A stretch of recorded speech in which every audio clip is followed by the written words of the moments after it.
সরাসরি দেখছেন রাজ্যসভার ভোটে মনোনয়ন জমা দিচ্ছেন তিনজন বিজেপি প্রার্থী, যারা আগে তৃণমূলের বিধায়ক ছিলেন। যে তিনটে সিট তাদের খারিজ হয়ে গিয়েছিল, সেই তিনটে সিটেই আবার 1 মাস পর তারা মনোনয়ন জমা করছেন। সুখেন্দু শেখর রায়, সুস্মিতা দে এবং প্রকাশ চিক বড়াই। আপনারা দেখছেন বাংলা খবর ইউটিউব চ্যানেল। বিজেপির রাজ্য সভাপতি শ্রমিক ভট্টাচার্য কী বললেন, এই বক্তব্যের মধ্যেই আমি দেখাচ্ছি আপনারা চোখ রাখুন বাংলা খবর ইউটিউব চ্যানেলে। 4 ঘন্টার তৃণমূলের জন্য দরজা বন্ধ। যারা মানুষের সম্পত্তি লুট করেছেন তাদের জন্য দরজা বন্ধ। নির্বাচনের আগে আমি বারবার আহ্বান জানিয়েছি কংগ্রেসের ভোটারদের কাছে, বামপন্থী ভোটারদের কাছে, এবং স্পষ্ট করে এটা বলেছিলাম, যারা চাকরি বিক্রি করেননি, চাকরি কেনেননি, সিন্ডিকেটে অংশগ্রহণ করেননি, যারা নিরপরাধ মানুষের ওপরে নিজের আধিপত্যবাদ চাপিয়ে দেননি, যারা মানুষের গণতান্ত্রিক অধিকারগুলোকে পদদলিত করে দেননি, যারা অপ্রাসঙ্গিক মমতা বন্দ্যোপাধ্যায়কে প্রাসঙ্গিক করবার জন্য বিপরীত পরিস্থিতিতে নিজের ঘাম রক্ত দিয়ে দেওয়ালে ঘাসফুল চিহ্ন এঁকেছিলেন, তাদের কাছে আহ্বান জানিয়েছিলাম যে আপনারা পশ্চিমবঙ্গের স্বার্থে, আপনাদের পরবর্তী প্রজন্মের স্বার্থে এই নির্বাচনে তৃণমূলকে সরিয়ে দিন। প্রত্যেকেরই একটা অতীত আছে, সাধুরও একটা অতীত থাকে। এই মুহূর্তে সুখেন্দু শেখর রায়, সুস্মিতা দেব, প্রকাশ চিক বড়াইকের একমাত্র পরিচয় তারা বিজেপি কর্মী।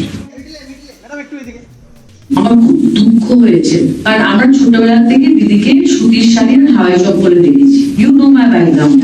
কিন্তু আমি এই ধরনের কারাপশন যে হতে পারে, এটা আমি বেঙ্গলে এসে কাছের থেকে দেখেছি।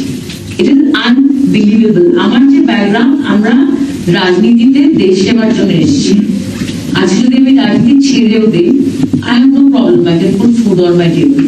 But I'm sorry to say the kind of corruption at the grassroots level. আমি তো আসামে থাকি, আমি যখন তৃণমূলের প্রত্যেকটা ফ্যাকশনের কথা শুনি, প্রত্যেকটা ফ্যাকশনই বলে দিচ্ছে যে তৃণমূল ইজ কারাপ্ট। আমি আপনাদের আহ্বান জানাচ্ছি, একবার আসামে এসে দেখবেন the kind of development BJP has done under the prime ministership of Narendra Modi ji. আপনাদের বলছি, give them 2 years before 29. আপনারা দেখবেন পশ্চিমবঙ্গের চেহারা ভারতীয় জনতা পার্টি বলতে দেবে, এটা কেউ অস্বীকার করতে পারবে না।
আপনারা দেখছেন বাংলা খবর ইউটিউব চ্যানেল।